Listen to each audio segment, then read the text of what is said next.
กำลังไปกินข้าวเนาะเดี๋ยวเขาจะมากินข้าวอยู่หานลาบเพิ่นว่าหานลาบแซ่บๆดงคับสร้างเนาะเดี๋ยวเอาไปเจอกันอยู่หานลาบ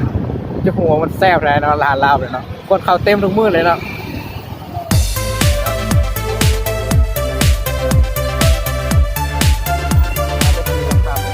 เดี๋ยวหัวยังไกลนั่นแหละครับหานลาบเนาะซุปเปอร์ลาบมีไหมกินลาบเนาะ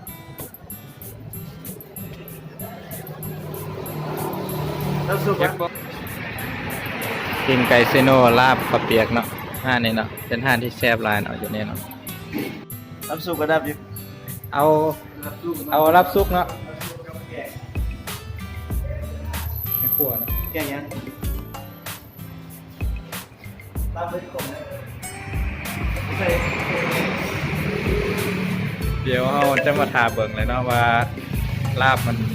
เป็นตานากินเลยนะแซ่บยังไงเนาะดูเข้ามาแล้วนะว้าวดีน้ำกันเลยแซ่บเนาะอันนี้แกงเนาะตัวนี้มันผักเนาะวันนี้มาทำกัน3 คนเนาะ3ไอ้น้องจังหวาเพิ่นว่าเดี๋ยวนะเดี๋ยวห้ามเบิ่งกันเลยนะว่ามันจะมีความแซ่บอะไรเนาะอย่างวิธีการกินกันยังเนาะครับ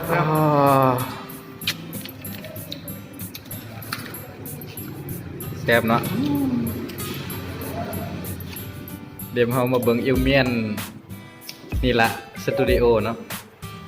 กินให้เบิ่งเนาะความแซ่บเป็นยังไงเนาะอันนี้ก็เอิญมันยำก็เอิญมันยำนะ